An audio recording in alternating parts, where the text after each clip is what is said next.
Xbox heard my pleas for no more rumors regarding your prices and instead decided to reveal them both for the Xbox Series S and X. You could say we have influence, but we don't. Bold claims. Welcome to this week's episode of the Gamers 2 podcast. It is September 11th, 2020. And this is your weekly roundup of news and commentary related to the video game industry and anything else that might pique our interest.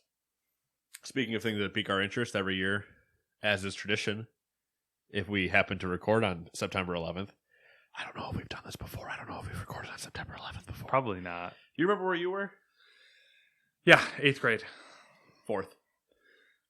Jesus Christ. Not to ever bring that, not to like bring that back up to you. 8th grade, coming out of gym class. I was coming out, and I remember someone said something along the lines of like, you know, something. I don't even remember. I just remember them telling me something along the lines of like someone flew a plane into the Twin Towers, or someone did something to the Twin Towers, and I was like, I laughed at them essentially, and was just like, Yeah, sure. Basically, I was like, that's bullshit. And then I was just happened to be going to, what's it called in middle school? Social studies. Yeah, it's probably not specified at that point. It's probably So I mean, you might have state or American history or something. Yeah. But. So that's where I was going, and she had it on. My teacher had the news on. Yeah. And then after like 10, 15 minutes of that, and like, you know, it was dead silent and awkward, there was an announcement over the PA, and it was actually directed towards the teachers, and it was like, turn your TVs off. And then we actually, like, before that period even ended, we were going home. Like, they were just like, everyone go home. Yep. And I wasn't, like, you know, it's a big deal, but Right. I was still not comprehending. Yeah, you still never understand. I didn't comprehend until my mom got home, and she was, like, crying. Right. And my mom's, like, a very, very strong woman. Yeah. You know, not typically not a crier. On certainly on situations like this. So that was what was like that moment, you know. Yeah. Yeah. So yeah, that was where I was. It's always just interesting to hear. Yeah. So it's very, very distinct memory. Yeah. I mean, I was 4th grade. I know exactly who my teacher was. I know where the classroom is in that school if I go back to it. And we were all just sitting in class. And then I can't remember if one of the other teachers stopped over, because there was a lot of, you know, it's just one hallway with classrooms on either side. And there was a lot of, hey, turn your TV on. And it was just going back and forth. And it got to us. And so we turned it on and we're just like watching it. And I'm like, huh, that's interesting. You know, I don't know what they are. Yeah. I was just like, that, it's not good. Mm-hmm. Not knowing who did what or anything like that. And then I had, this is the part where I start, like, after that, I don't remember the events that happened. Like, I'm pretty sure we got sent home early, but I don't remember 100%. I do remember walking it, coming back to the house, and it being on the TV. And I don't know what is getting hit outside, but something off the truck that just went by. Never mind, sorry. Distractions. I was either home or I was still in class, and I watched both towers fall. Mm-hmm. At either both locations or one then the other, whatever it was. And I remember it happening, and I was just like, oh, shit. Yeah. But still not, like, I never had the like grasp moment of emotion. Mm-hmm. You know what I mean? Like, yeah. I was just like, that's a big deal. Okay. Yeah, like it's. But I'm in 4th grade. I don't know how to handle that or what it even means. There's like, yeah, Twin Towers, World Trade Center. I was like, I assume money things happen there. No idea, like, yeah, that there's 200 floors worth of it didn't like obviously like I knew it was bad, and it's bad, all that. It was that moment that when I saw my mom crying, it just was like that's when it hit me that like how big of a deal it was. Right. And I remember every little detail. It's really bizarre because I have a really shitty memory in the most part. And so like I remember coming out of the locker rooms, and I remember exactly how I felt because like I was like, we just got out of gym class. Yeah. And I was irritated because I was like hot and still a little sweaty. Yeah. And I remember like exactly how I made the turn to go towards my other class, and like looking back, like I remember it like distinctly. Yeah, you could walk it all again if you had to. And if you're ever, it's a little morbid, but it's very interesting. There's actually a YouTube channel, and I believe it's a government-run YouTube channel, and they go through and they basically have collected all the footage from. Oh, Nate's dying. It's fine. The razzleberry or whatever that is. That's tea and lemonade. Gotcha. Oh. I'm good. I swear. Don't worry about me. So there's a YouTube channel that has collected all of like the news video and any sort of footage from 9/11, and they're restoring it and uploading it onto YouTube. Right. And like that's it's interesting if you're our age, because we don't I don't remember the news footage and stuff like that. You remember where you were, what happened, and that stuff. Mm-hmm. But now that you can put context to it and go, no. Yeah, going back and watching the footage, and like it's really surreal to see the footage fully restored, high definition with audio. Yep. And like it can be a little unsettling too, because like when I say all the footage, it's everything. All the footage. Yeah. Like I've watched quite a bit. Mm-hmm. The first plane hitting one where they're with the crew with the firemen. Yeah. Because I think there's a documentary covering those two brothers. Mm-hmm. I think they were brothers. They were filmmakers because they were with that crew, and then following them they run back to their stage and the whole thing, and I can't remember what the name of that documentary is, but there's a lot out there, a lot of for sure, stuff. For sure. But in some terrible transition back to video games and money that you could spend on them, if you so wanted to use these as a distraction. Just kidding. Nate's back to dying and choking to death. I don't know what it is, man. Oh, wrong pipe. I don't even know if that's a thing anymore. I've been choking a lot on my own saliva, and I don't know why. The past week. I haven't had that. That was just... This peace tea is just... not peaceful. I poisoned it. Why?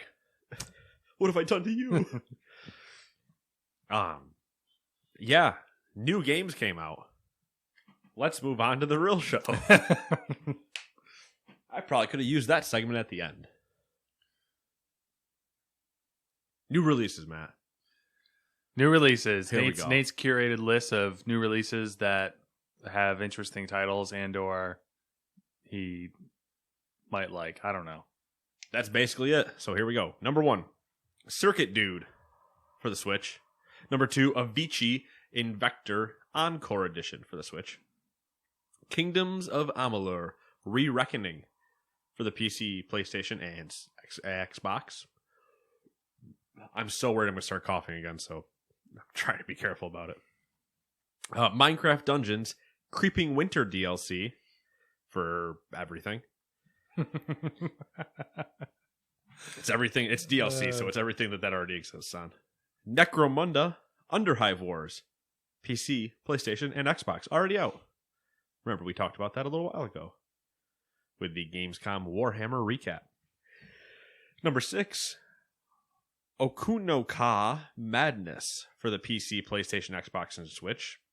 Sure, yep. Number 7, The Sims 4 Star Wars Journey to Batuu game pack is now out. Number 8, The Outer Worlds Peril on Gorgon DLC has now launched. Borderlands 3 Psycho Krieg and the Fantastic Fustercluck DLC is now out. Gets me every time. You just gotta love a good Fustercluck. Number 10, Bounty Battle for PC, PlayStation, Xbox, and Switch. Number 11, Hot Shot Racing for PC, PlayStation, Xbox, and Switch. Number 12 is Ostronauts for the PC. Number 13 is Redneck Ed, Astro Monster Show. There's a lot of words there that make me wonder. Yeah, I don't even know what that is. I couldn't begin to describe it based on a name. Number 14, Vampire the Masquerade, Shadows of New York for the PC, PlayStation, Xbox, and Switch. And number 15, Inertial Drift. Inertial? Yeah, Inertial Drift, PC, PlayStation, Xbox, and Switch. I'll start the news headlines. Number 1. The, quote, Nate is definitely never going to shut up about Game Pass, end quote, episode, winky face. Matt's turn. Alrighty then. Don't worry. It'll be softer than you expect. For 2 reasons that you will say later. Okay. It's not as big as my moments have been before, but it's still a great deal. There's a couple. We'll get into it. I'm Nate Killian, and I approve this message. Right? It's election year. I have to do that now? I guess. I don't know how this works. Let's start. But maybe. Who it is? Microsoft. Microsoft has fully detailed its new Xbox Series S console.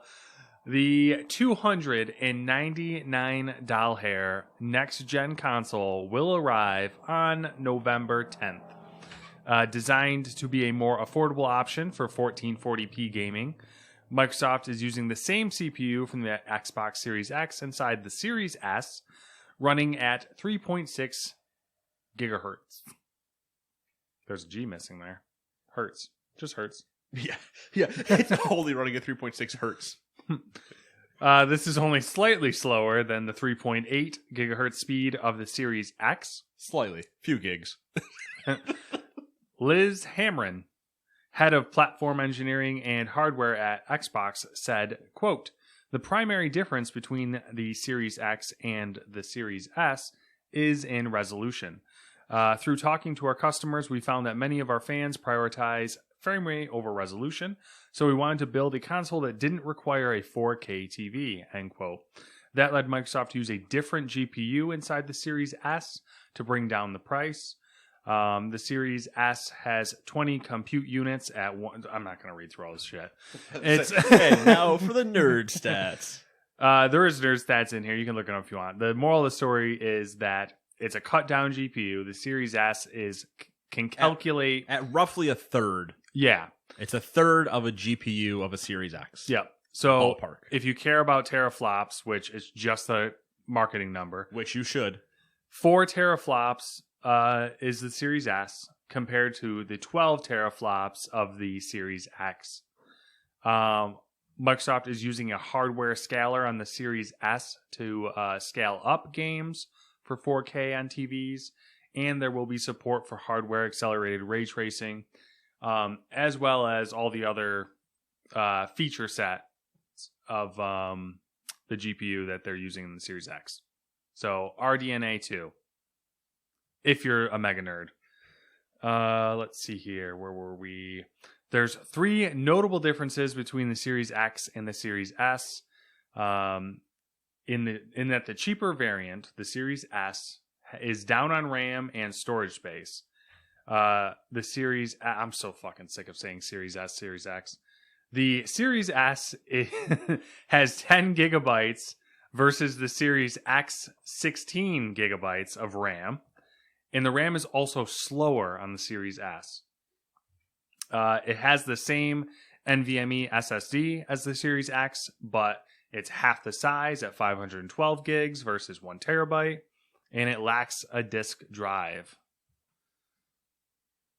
So, just real quick, because if you're casual, which is completely okay, I'm gonna break. Son of a bitch. Yeah. First off, it's much easier for you, but I'm gonna break it down for you in terms of let's just wrap all of that junk up that he just said. If you don't care about 4K gaming and you don't care about having a disc, then you should buy the Xbox Series S at $300. Yes, it has a less of a GPU, basically no less of a CPU. It has half of the storage and less RAM, but it's not doing native 4K. So if you don't care about 4K, there you go. If you care about 4K, get the Series X. There you go. That's that. Before it gets more complicated, there's your summary. There is dissension among the developer ranks already. Some id Software developers took to Twitter, and I didn't want to go into detail, but essentially they are less than thrilled about the RAM difference, because their argument is it's basically harder to compensate for the lack of speed in the RAM and the difference in size. Yeah. So, and I'm curious, like, we'll never know, I'm sure, but what the price difference would have been if they would have just gave it the same RAM. Yeah, the same RAM speed. Because it is, I didn't put the numbers in here because, obviously it would have been number vomit. But the speed difference is pretty significant. The interesting thing always with these as well is every time we discuss, it's what I've yelled about constantly with the idea of dropping games on both the Xbox One and the new Series. You potentially run into situations where you develop for lowest common denominator. Yeah. So unless Microsoft mandates it, you also potentially could run into the situation where Series X only. Yeah. The only thing I can imagine is I always made a big deal out of it because I was impressed with how well it works, but the performance scaling in Forza Horizon, I think it first came out in 2, but okay. 3 is where it got really good, where you could put it on its like performance scaling mode, right, and it would basically dynamically change resolution based on like what was going on screen. Right. I'm wondering if they have like developer tools to where like that's included in any developer tools for the Series XS, V, whatever. They might. It's the other part of it is, and this is getting to the more complicated side of things, but there was talk that games that get the upgrade, the Xbox Series X enhancements, yeah, will not play on the Series S with those enhancements. Yeah. Because they're meant so that will cause a problem. Mm-hmm. I'm assuming they're just going to use a software profile, though, and load, like, okay, you're on the Series S. We don't give you that type of thing. But if you're somebody that doesn't know and you're expecting the upgrade, well, you're not going to get it. Yeah. It's still a great deal. Yeah, I was a little floored when I first saw it about the price. I was like, yeah, I mean, the price. Taken. And do we discuss coming up the payment plans? Yes. Okay, so I won't talk about those yet. We probably should go through all the Microsoft news and then... Okay, so good news. This is now a Microsoft podcast. Yeah. Gamers 2, Microsoft edition. The issue with the Microsoft news is it's all interlinked. But because it's that price thing goes right into my Game Pass argument, which goes into my this is arguably the best deal on the market, no matter what happens. Yeah, I remember. So, as a preview of what we're going to talk about, I was doing the doc, and Samantha was working. Actually working, and and I was like, I think Microsoft just murdered Sony. And she's like, and I tried to explain it to her, and she didn't respond. I was like, you have no idea what I just said. And she's like, no, I have no fucking idea what you're talking about. Never mind then. Fine, I'll text Nate. Somebody will appreciate my statements. Used to it. The other thing is, I did see you note in there. It is much smaller. Yo, it's so small. I really like it. I like it hits me. It's like the size of a graphics card. Yeah. I love that picture. The RTX 3080 that we talked about last week, side by side with the Series X next to the Series X, is quite comical if you are into that sort of thing. Yeah. It is a very small form factor machine. Mm-hmm. I saw someone pointed out. I think it's going to fit better in a lot of people's entertainment systems. Oh, hell yeah. I was like, I saw it and I immediately was like envious because like I'm buying a PlayStation, but I want it to look like the Xbox. Right. Like, I'm just wondering how many people are going to complain that, like, why do we not have color options, you sons of bitches? Yeah. Like, did you see the rendering of the black? Like, oh my god, switch them. So it is kind of the white box with a black circle is a little weird, but I immediately saw the rendering that people did of the X on there. Yeah, like why didn't you just paint the X on it? It looks so much better. Yeah, it looks so good. But it also makes me want to just hit it. Yeah, that's true. Like, bring up the dashboard. Like, that should be my big power button, is a giant X. Nah, yeah. it definitely looks good. And I did see someone point out, they're like, this is a great option for people who, this is going to be like kind of elitist sounding, I guess, but like, if you are getting a PlayStation, but you want to also have access to the Xbox exclusives, and you don't want a PC, then, yeah, like this is great. Like $299, especially if it's short of having the disc drive, if it has all of the like entertainment features, like, you know, which I'm assuming it does. Actually, it does. That was the one thing I wanted to point out that I didn't put in the article is both Series X and Series S support Dolby Vision and Dolby Atmos. So that essentially, they're good for all the high-end streaming shit. Yeah. So, good entertainment option. So let's talk about more good news. As you would suspect from the Series S announcement that we just rambled on about, Microsoft unveiled launch details for its Xbox Series X. Its high-end next-gen console will debut November 10th with a suggested retail price of $499. Pre-orders for the Series X will open on September 22nd, and Microsoft also detailed the cost of its all-access subscription plan, which will include a Series X console and Game Pass Ultimate Access for $35 a month with a 2-year commitment, subject to a credit line approval. The price of an all-access subscription plan for an Xbox Series S console will be $25 a month for the same 2-year commitment. Yo, I don't want to drop $500. Think about that. That's like, all right, so my Netflix subscription's like, I think $15 a month. Probably. And then my WoW subscription is $15 a month. My Hulu and, well, like Disney Plus and Hulu. Disney Plus. That's $13 a month. You're at 28 in 2 things. Yeah, throw in Crunchyroll, and that brings me to 35. Probably 35. Yeah. That's so crazy to me. And it's only 2 years. Yeah.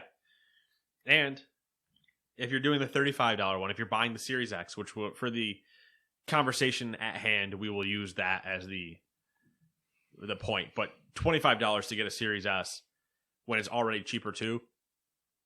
Mm-hmm. Sorry, it's the best deal. The all-access subscription includes...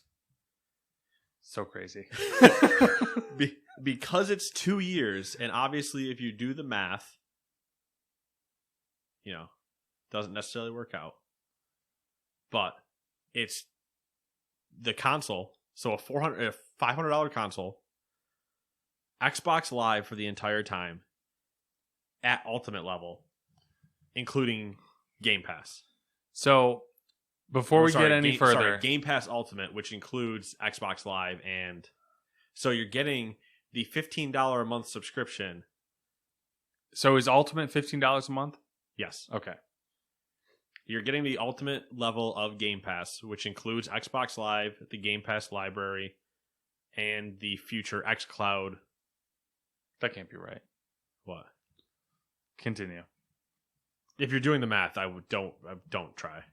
I am trying, but it works out to be cheaper.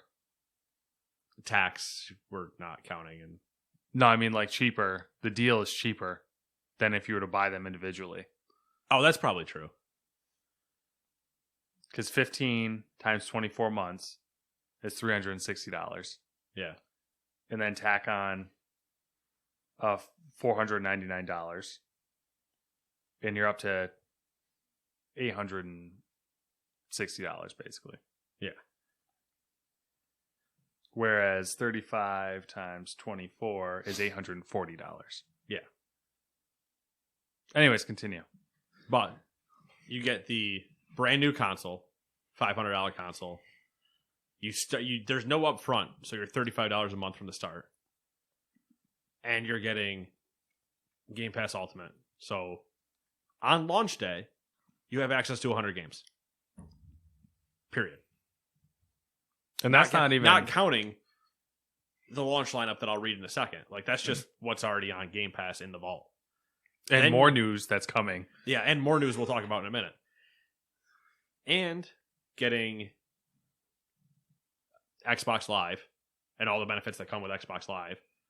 But because of going back a couple weeks to the stories we talked about of not having the cards and yada yada, that's how it's included now. Mm-hmm. And then whenever they launch xCloud, you're in that.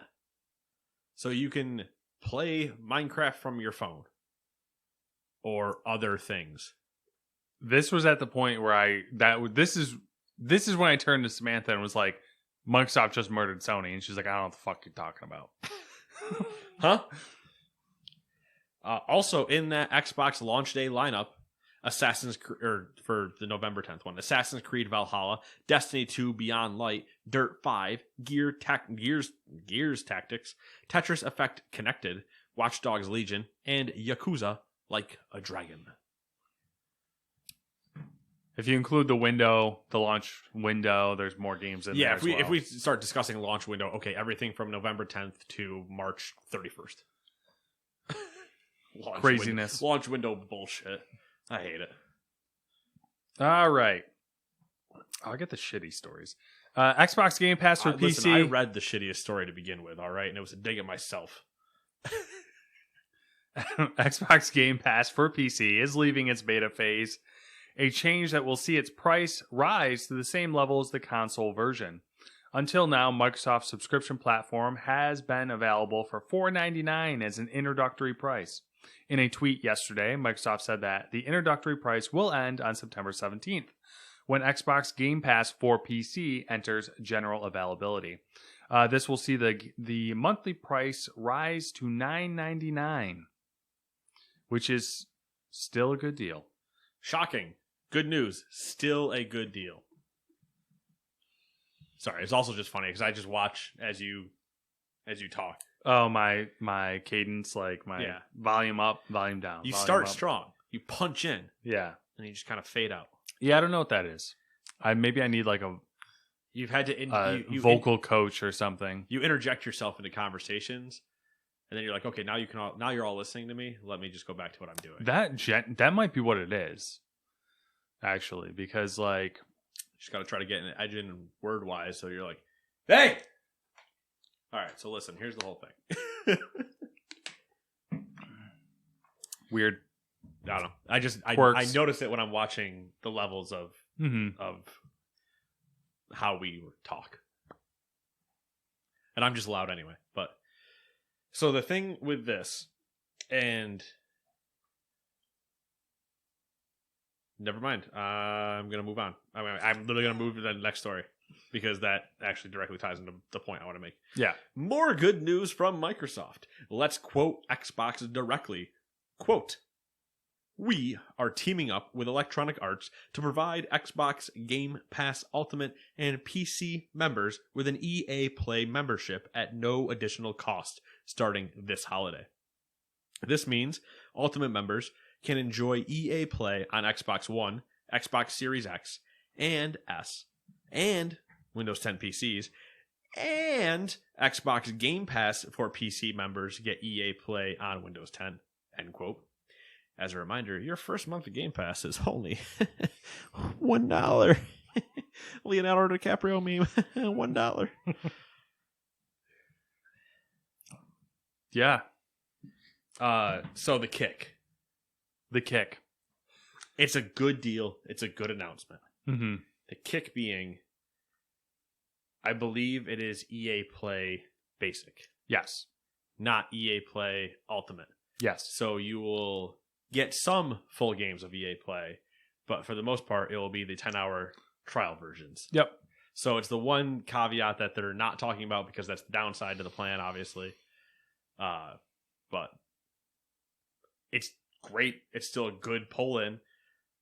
Like for Kenny and I were talking about this as I was reading the doc after you asked me to double check some stuff.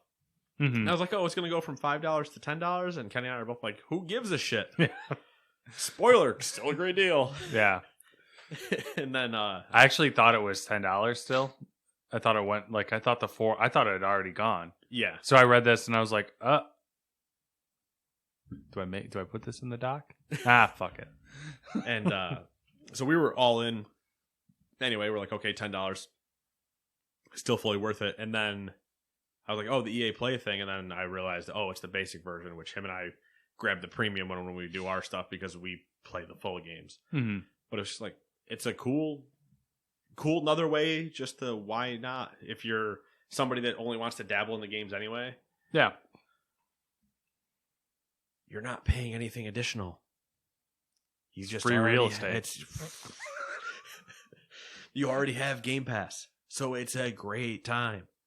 And this whole thing, I don't ever say I want to work in retail, but there were always moments around holidays where it's not a retail specific thing, but I love the mind-blowing conversation you can have with people where you just start telling them things. They're like, there's no way that's true. It's too good to be true. You're a liar. You're a witch. You need to be burned. And I'm like, nah, man. I'm telling you, this is as good as you think it is. You pay $25. I hand you this box and all these other things. Buy. No way. You telling me I can make my child's Christmas? Turns out my child is my husband's Christmas. Yeah. With the best deal, period. Yeah, this is meanwhile, this is best Sony's case. no price. Yeah, this is I would say we always were talking about Microsoft and how they have like a crazy potential with all of their systems that they were like, creating and marketing and all that. And like, this is best case scenario. They just fucking threw it all together and we're like, here's this crazy deal that really no one else can compete with at this time. Right.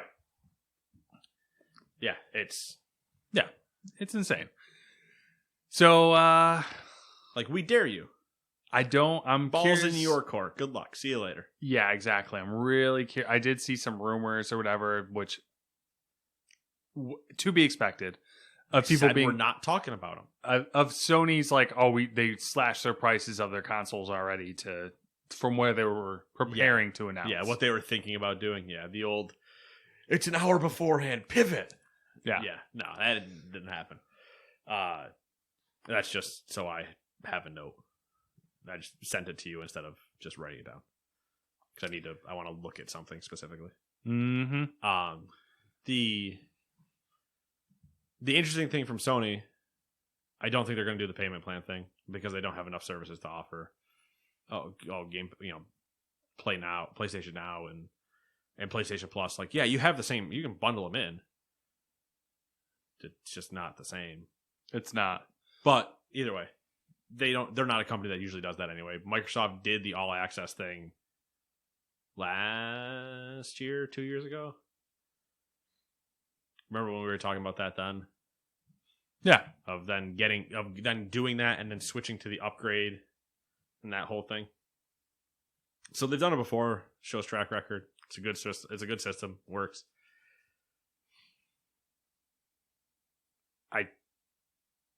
Yeah, I mean, everything looks great. The only thing that I always say when we're looking at both of these things, being Xbox and PlayStation, what do you, other than a great deal, which is a very large motivator, what reason do I have to play on that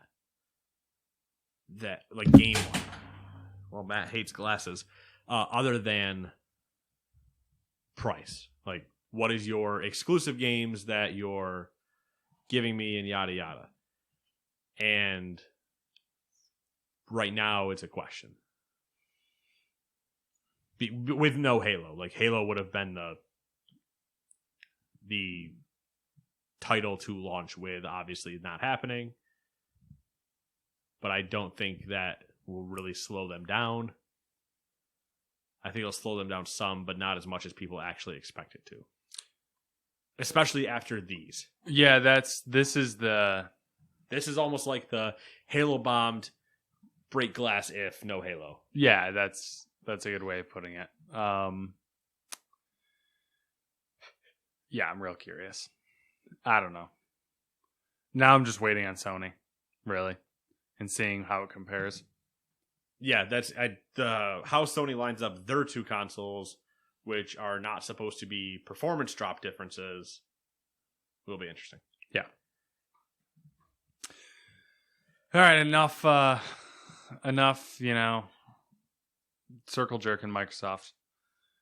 Listen, all I'm saying is I could use a new Surface because I don't have one. And this tablet from 2012 is on its last legs. Let's see here. Ubisoft. That's where we're at. One of the softs. Is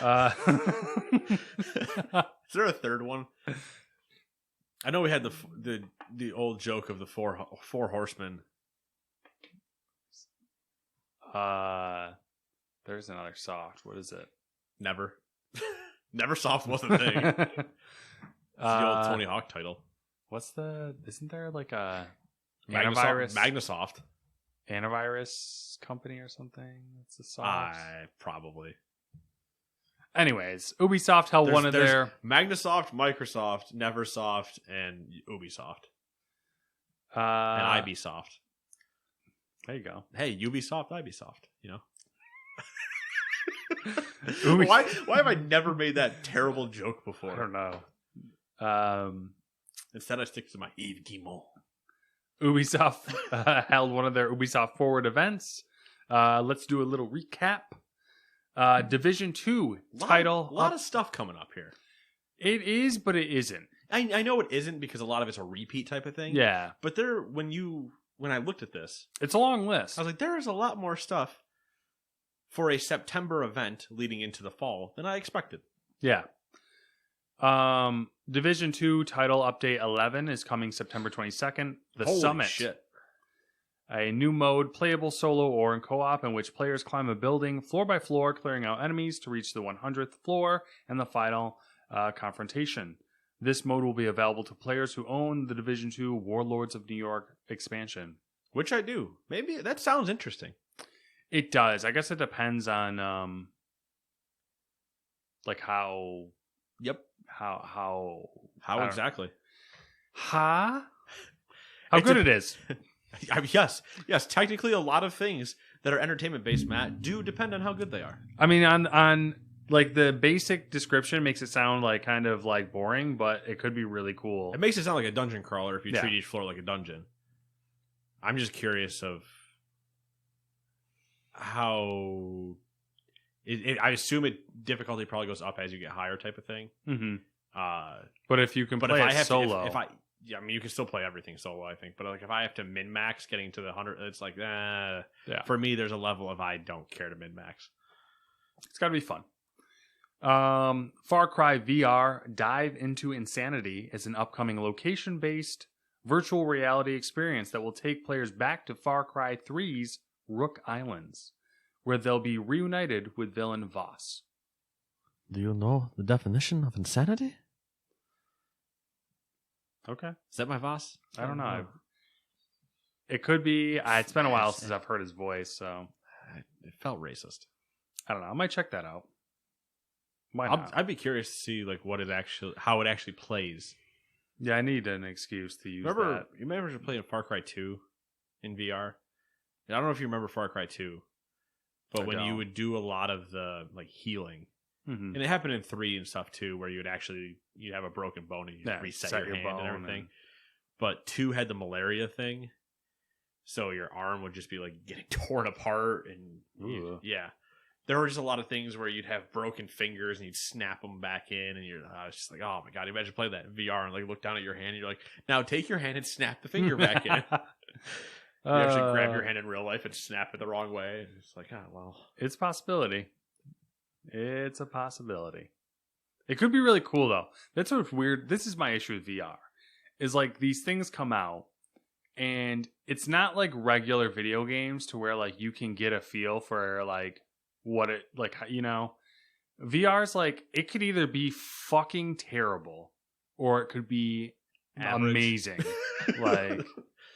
The thing with VR is exactly that, and it's also because we can come up with these great ideas and some cool things, and then it's never going to be that because we're just talking out our ass. Yep. We got an update on Roller Champions, which should be out in early 2021. More info will be coming in October if you're interested. I am. It was fun when I played the beta with. I played it with our social media Evil and Todd. Roller Champions. Yo, man, you want a roller derby? Take a ball, go around the rink 3 times, and throw it through a hoop. Punch people, elbow them, little shove. Wow, don't look so uninterested. I know, multiplayer. Heaven forbid. Sorry. No, it's not that. It's just not what... I don't know. I just don't know what Ubisoft's thinking sometimes. I guess it could be fun. We'll add it to the list of the next 6 things we're about to talk about. We had a title update 3.0 for Ghost Recon Breakpoint, which is coming out September 15th. Hey, they're still updating the game and they haven't killed it yet. The update will introduce a number of new features, among them a whole new adventure called Red Patriot. Whatever that is. Oh no, I couldn't remember what the... Red Dawn. No, not Red Dawn. I couldn't remember what the name of the communist guy in Kick-Ass is. I don't think it's Red Patriot, but... I don't know either.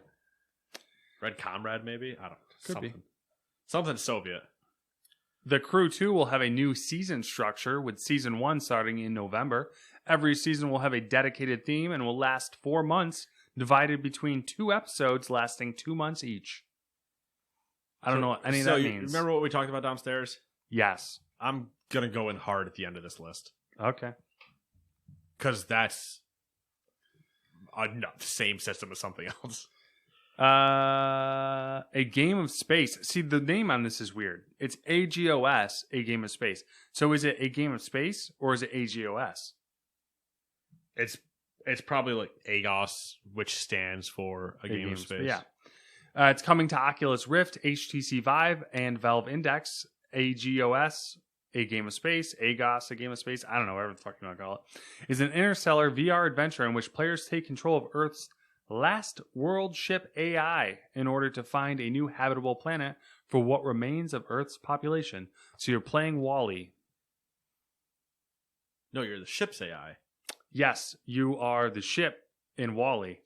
Oh, okay. You know, the fat people and the hover, like, wheelchair I've never things seen WALL-E. It's our future. It really is our future. I believe it from the screenshots I've seen, but I've never watched the movie. WALL-E. No, I've never seen it. Also, because every time I do that, I just immediately go to Waluigi. It's 2 steps away. Okay, that's fair. Where was I? Just Dance 2021 announced 9 additional songs from the track list, one of which is available to try now in Just Dance 2020. That game can't die. It must be making money still. Is it coming to the Wii U? The game is coming to Nintendo Switch, PS4, Xbox One, and Stadia on November 12th, 2020, and to Xbox Series X and S and PlayStation 5 at some point, they don't say. Probably November 10th and no Wii U, November 17th. They officially sunset the Wii U. There's nothing better. What's the Wii U? Nintendo's just off in a corner, like never heard of it. Don't know. Got the Switch thing. For Honor announced Year 4 Season 3 Resistance will be available on September 17th. All right. We got a new look at Immortals Phoenix Rising, formerly known as Gods and Monsters, which launches on December 3rd on Stadia, PS4, Xbox One, Switch, and PC, including Uplay Plus, and will become to PS5 and Xbox Series X and Series S. As Phoenix... Just so you know... Remember when I said everything earlier? Just so you know, every one of their games had that. Oh, had that caveat. That like long like blurb of this is all the shit it's on. I mean, it's good that they do because now you don't have people wondering like we did during Gamescom when people were saying Xbox One and PS4 and we're like, why are you not releasing on new consoles?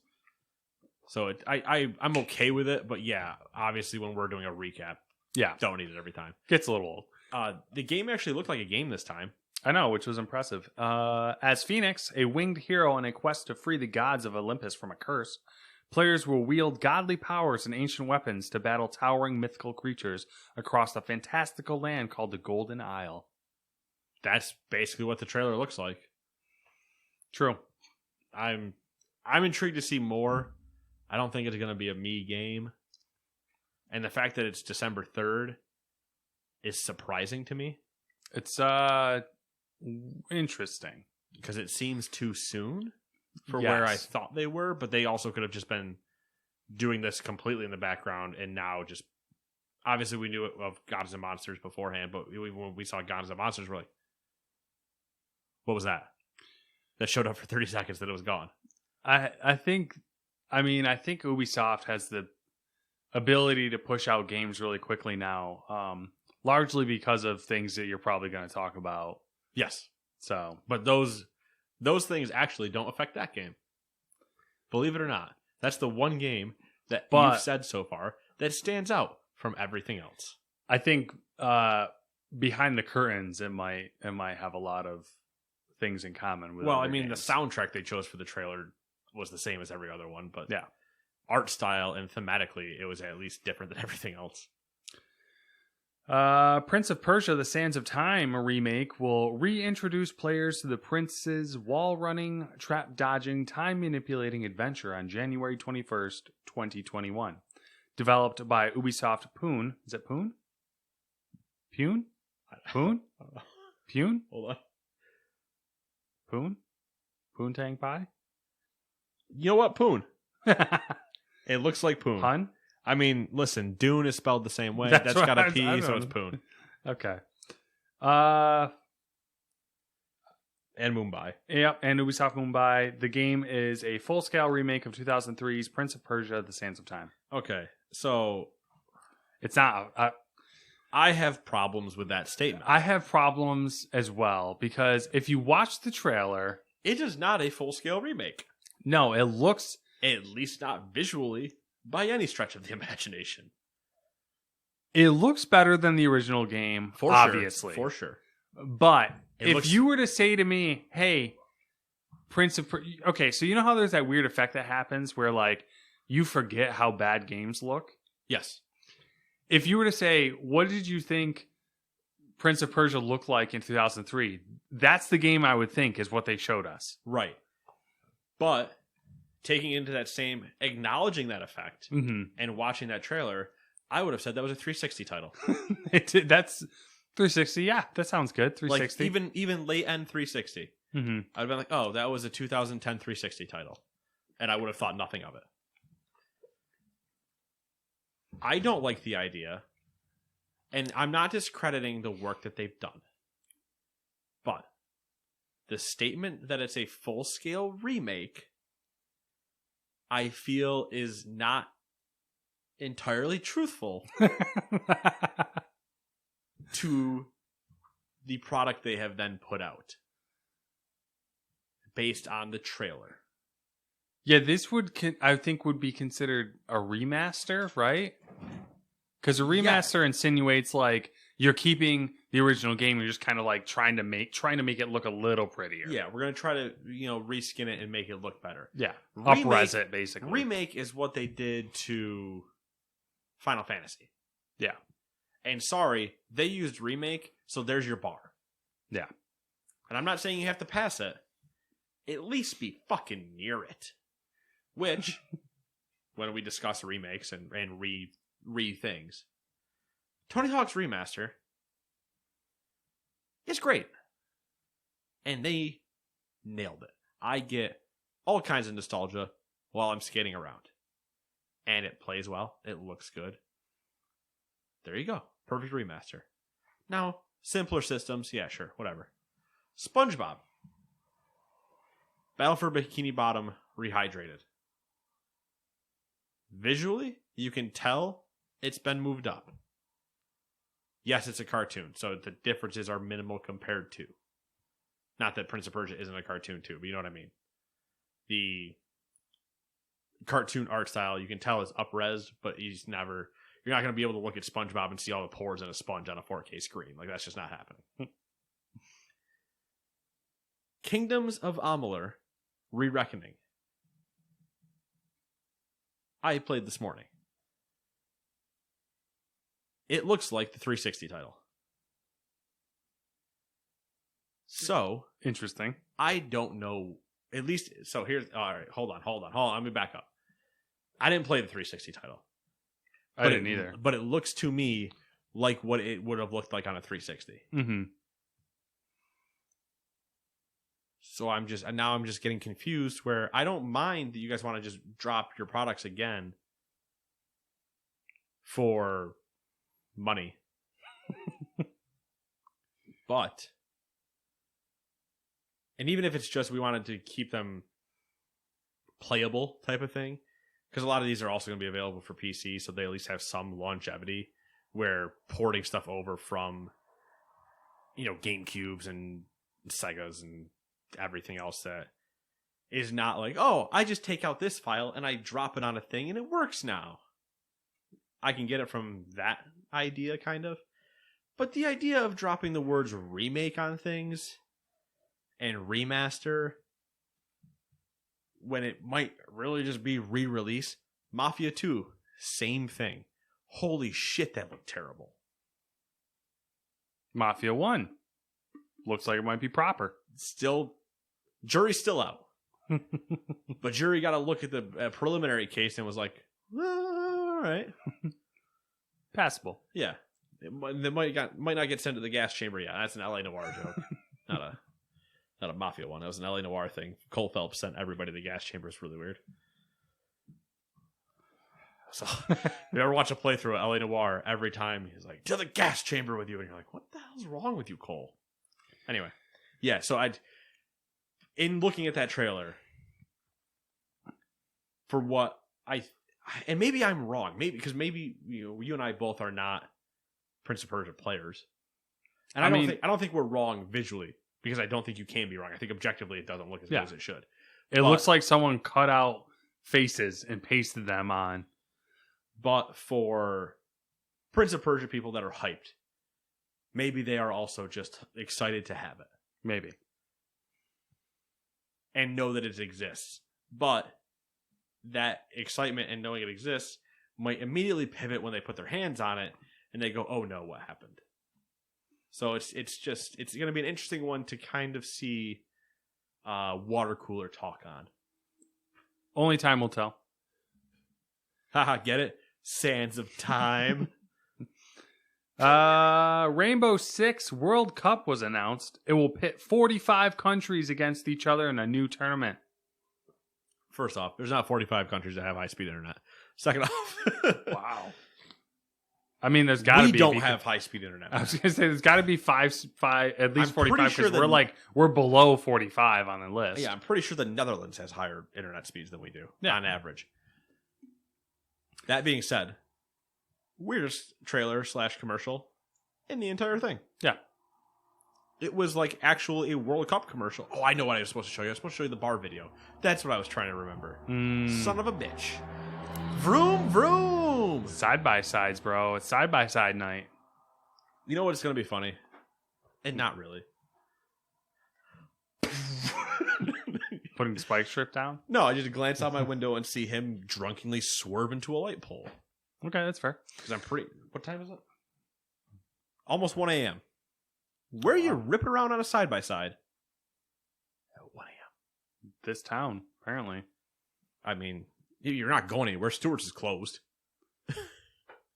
Hyperscape is getting a limited time mode called Turbo on September 15th. Scott Pilgrim versus the World. Yes, and there's your Hyperscape news. Scott Pilgrim versus the World, the game, Complete Edition, was announced, coming holiday 2020 for PC. There's a lot of talk about that. It's coming on everything, all right? I'm not going to reread it. Yeah, no, coming out on everything. There was a lot of talk about it because it got delisted. The original one got delisted, so people couldn't play it anymore. Oh, that's bullshit. Yeah, and there was stuff like there was a conversation I think happening on Twitter with the creator of the stuff and him being like, nobody's talked to me yet. I don't know what's going on, yada yada.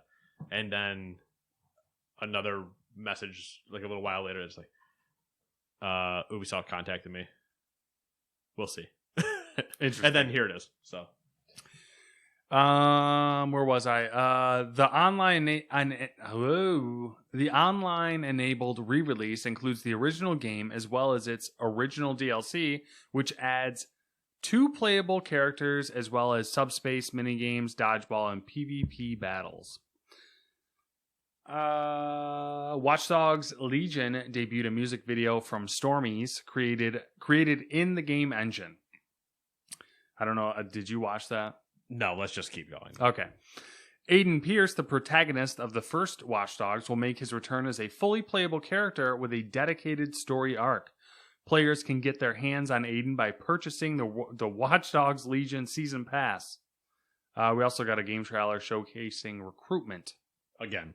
I think that's like the third one. Let's just keep going. Okay. I can complain till I'm blue in the face about a season pass and Aiden Pierce being behind it, but I understand the reasonings. Ubisoft announced Riders Republic. Riders Republic is an all-new outdoor sports playground coming on February 25th, 2021. From the same developer that made Steep. While not a direct sequel, Riders Republic builds on many of the ideas the studio explored with Steep. The multiplayer title allows up to 50 players to race one another on bike, skis, snowboard, and wingsuits across an open world that takes inspiration from U.S. national parks. So let's start with the good.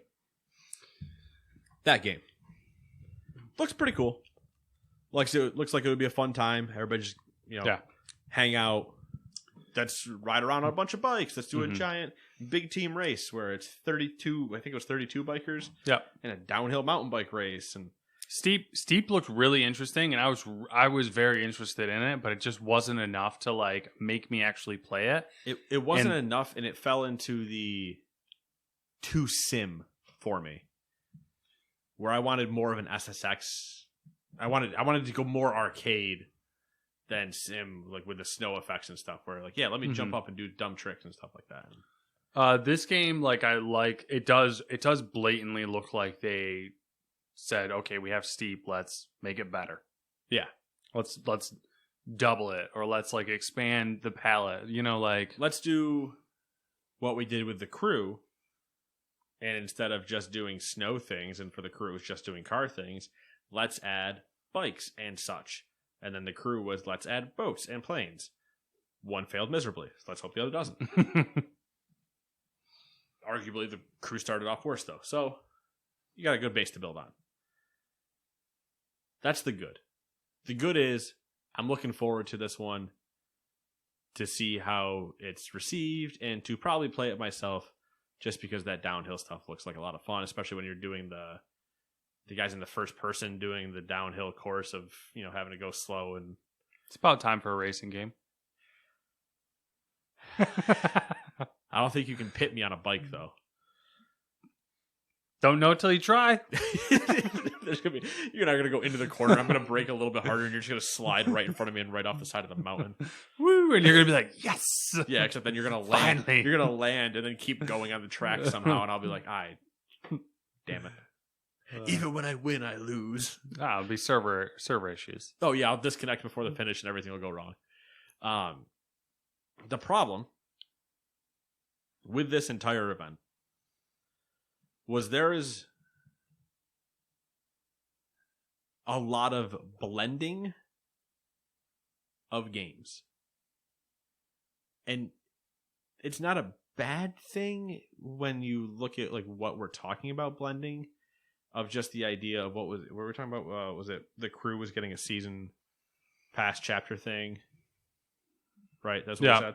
The last 4 months. Yeah. Okay, cool. That's the Division's plan. Mm-hmm. That's what Division does. Yep.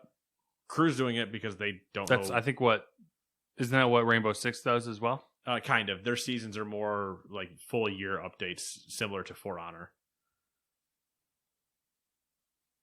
I believe. Like their season 6 takes up a much larger chunk type of thing. But Breakpoint. It's the other one. Breakpoint. Same thing. And you're like, it's because they're not doing well, and they need to incentivize you to keep going, which is fine. That's what you want to do. You want to, as players, you want things to do, and you want, as a company, to keep your players playing those games. That's fine. I think you're just getting a much too samey in all your games. Like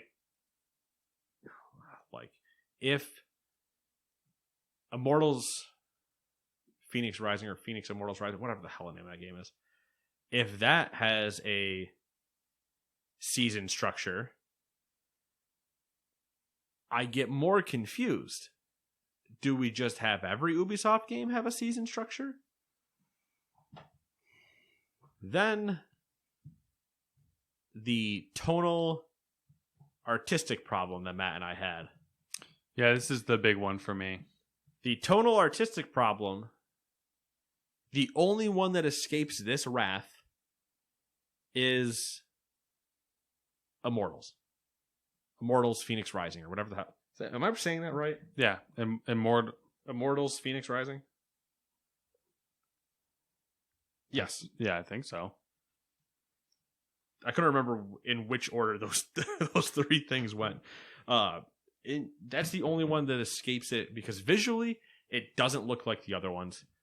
And the only thing tonally in the trailer was the music that they chose to go with it, which was that pop punk track that just, when you open up with the epic statement of sometimes gods need help too, and then it hit that audio track, something just didn't click for me. Where you open with a big statement and then you open with an arcade track. Didn't make sense. But it had the same issue that the World Cup trailer had, where it was just like, yeah, it was just like there was like weird. But then you look at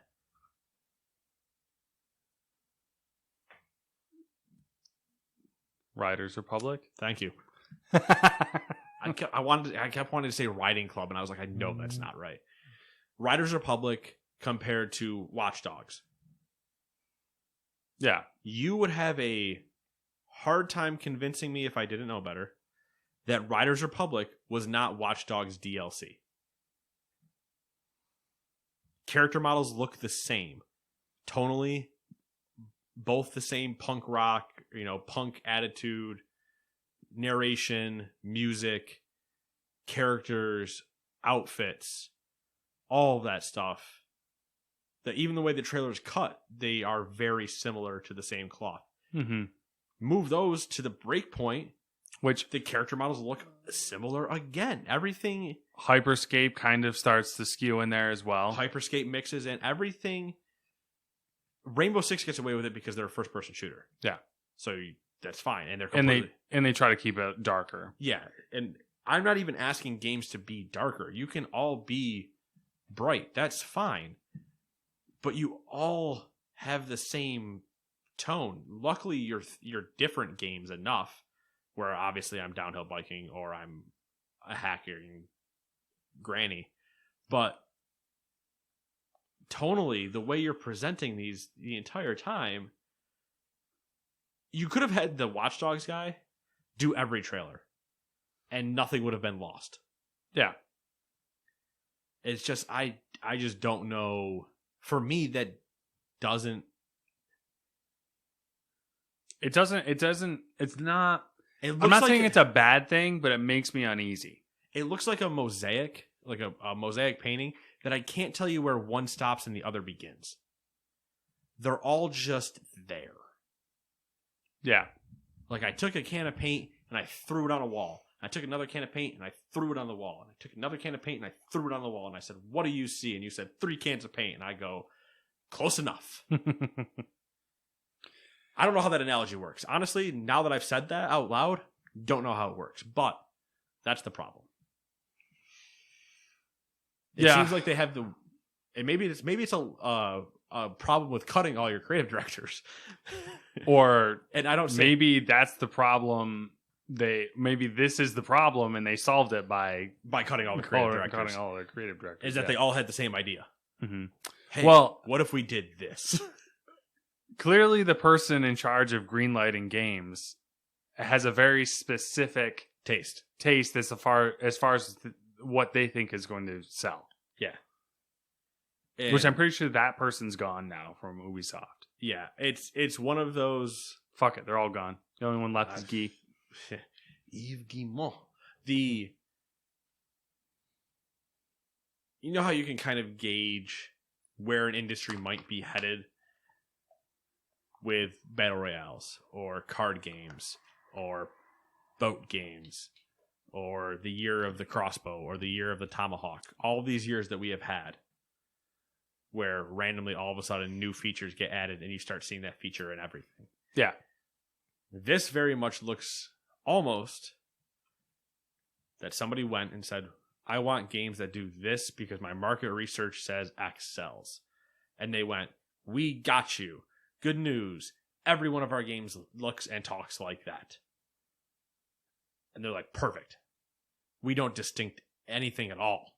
They're all the same." And Roller Champions falls right in there too. So it's a weird, non-distinctive tonally from anything else. It's just kind of which makes it bland. Hey, here's one flavor the entire time.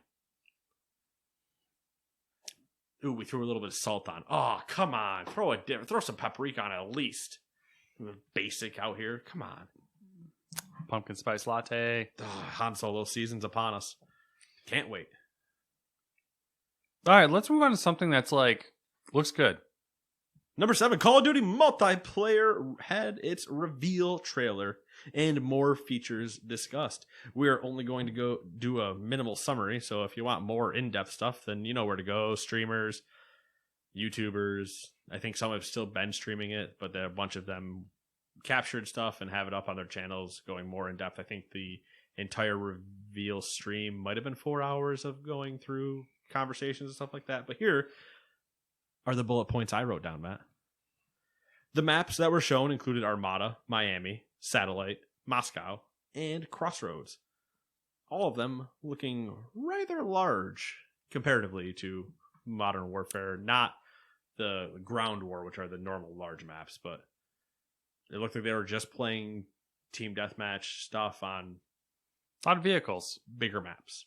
Yeah. Yeah, jet skis on Armada and snowmobiles and jets and bikes and helicopters and ATVs, all sorts of goodness. Yeah.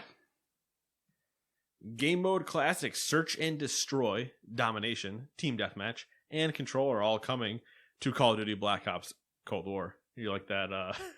Yeah. When I wrote that, I was like, I hate this so much.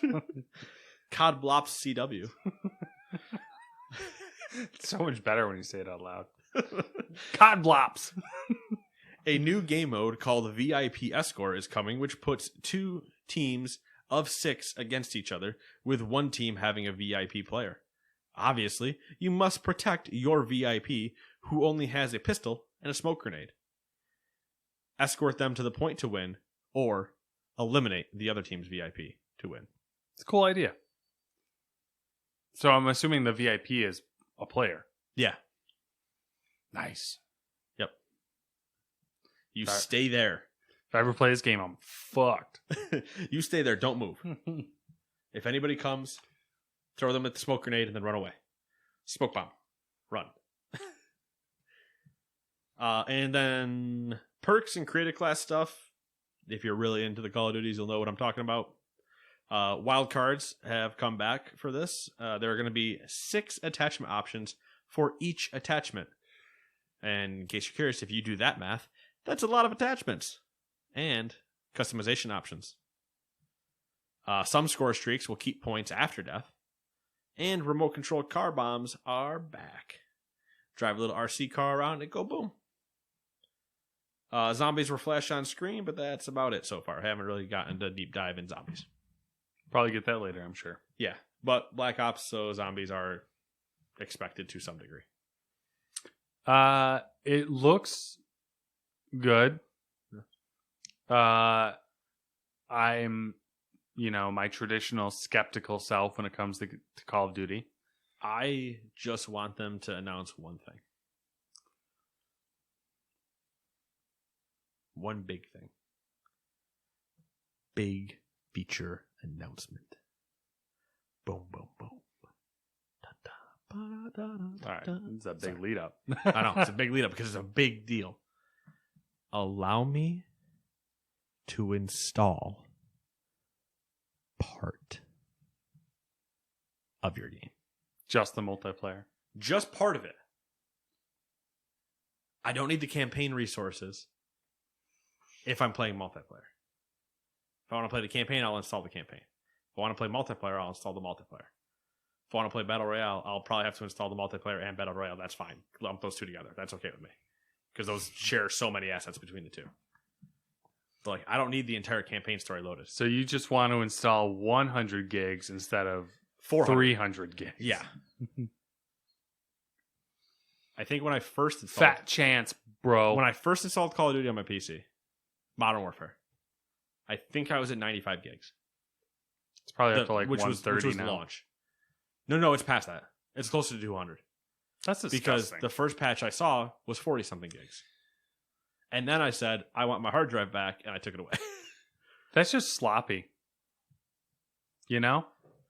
What's their excuse going to be? Because this whole next-gen SSD console thing is if I'm playing on a 512 Xbox Series S, that's and you took my entire hard drive...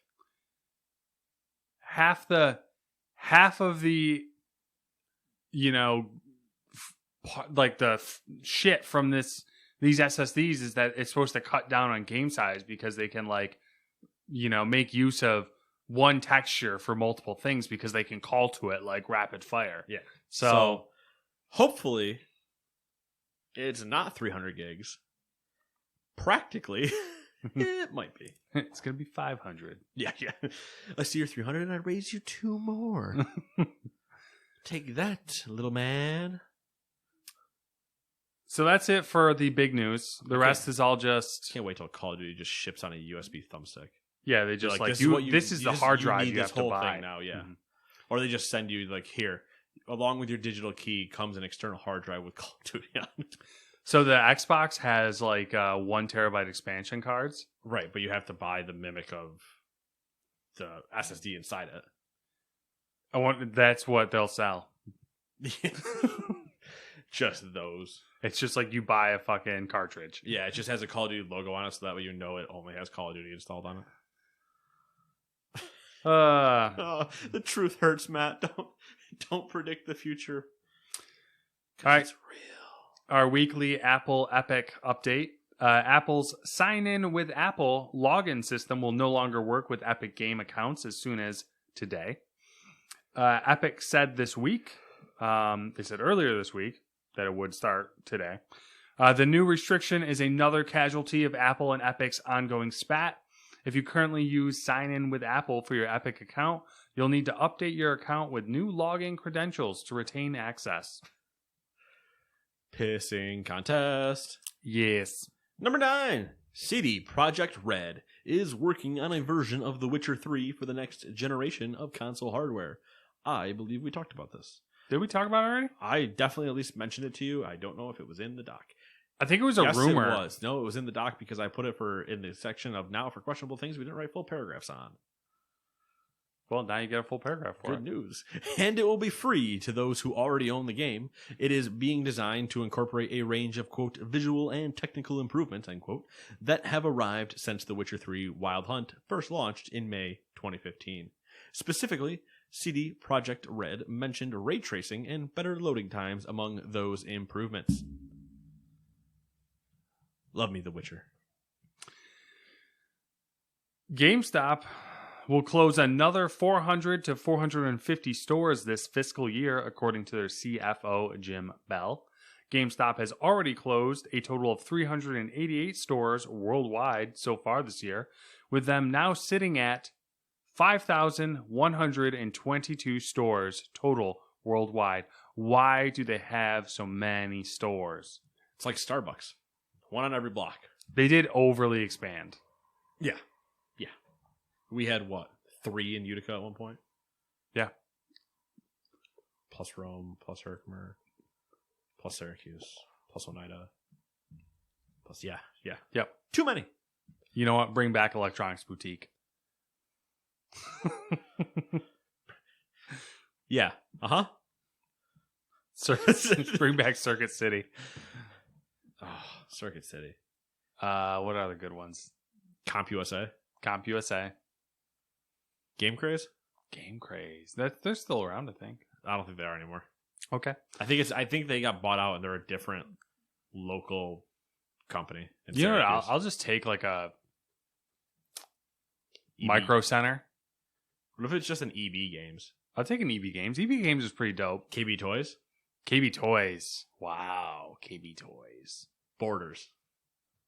Dude, Borders was my jam. I mean, if we're just gonna start throwing out random stores that don't exist in Shoppingtown Mall anymore.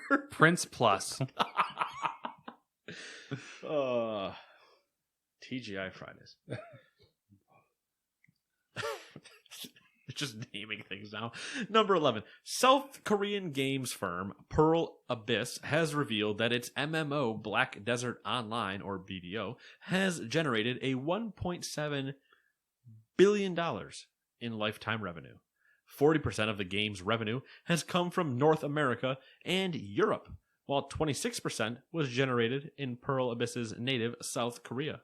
Other Asian countries, such as Japan and Taiwan and other ones, were behind the remaining 34%. Thought some people might find that interesting. There's a specific person that, if he listens to this episode, should know that he contributed to a $1.7 billion in revenue. Fucking sicko.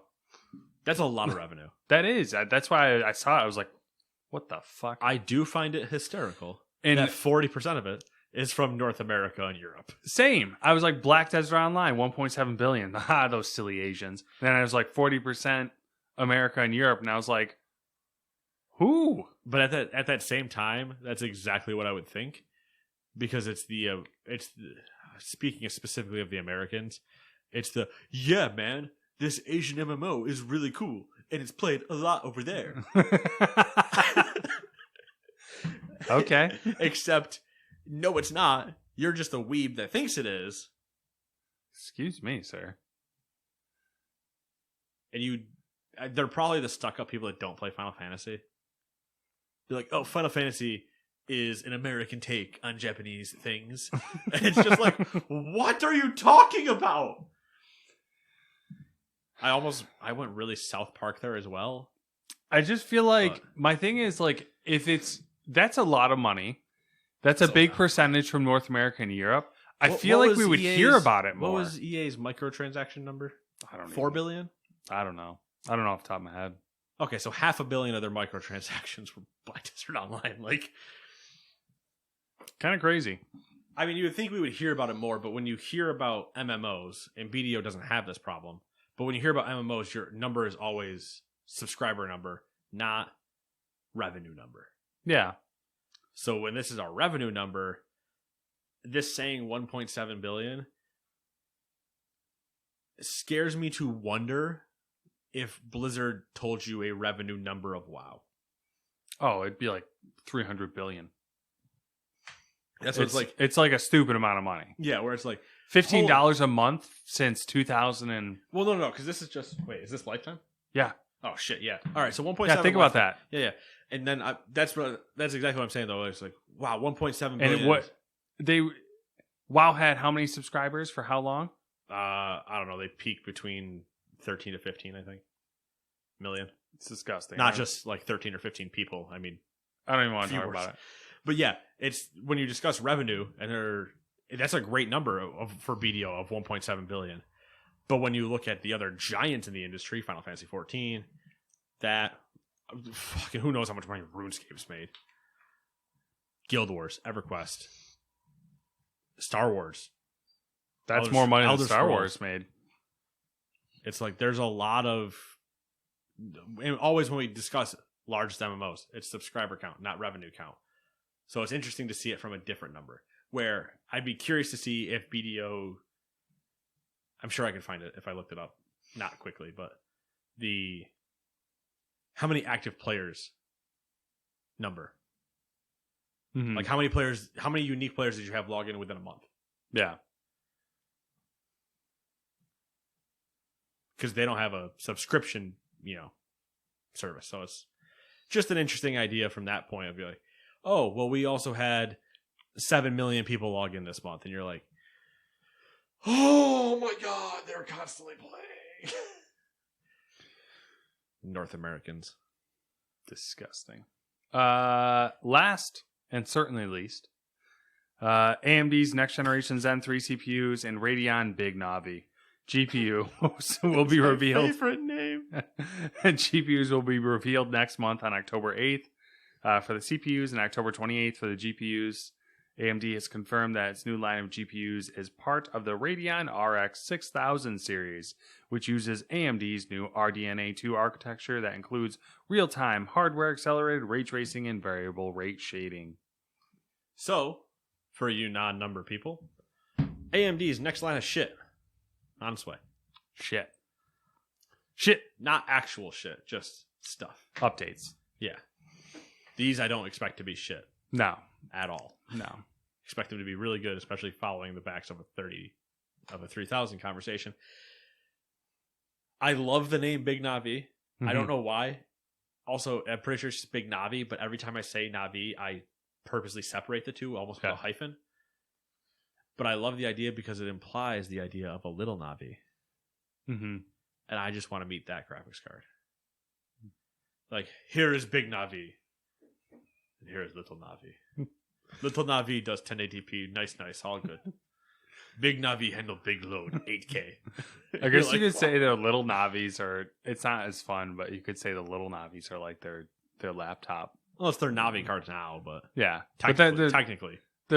That's regular Navi. Right, Yeah. that's the thing. But I mean, if you're announcing Big Navi, then you would ideally you would just transition the joke to be that those be Little Navi. But I like the idea that there's even just a small, like it's their, it's the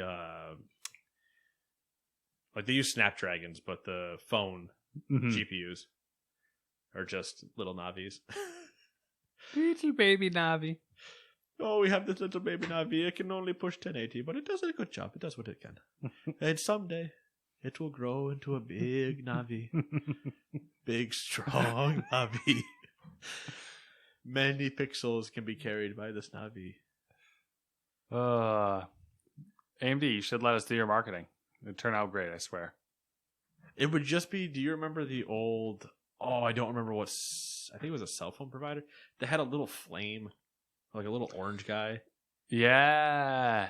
It would be that and a bigger version. And it would just be them talking. Like, yeah.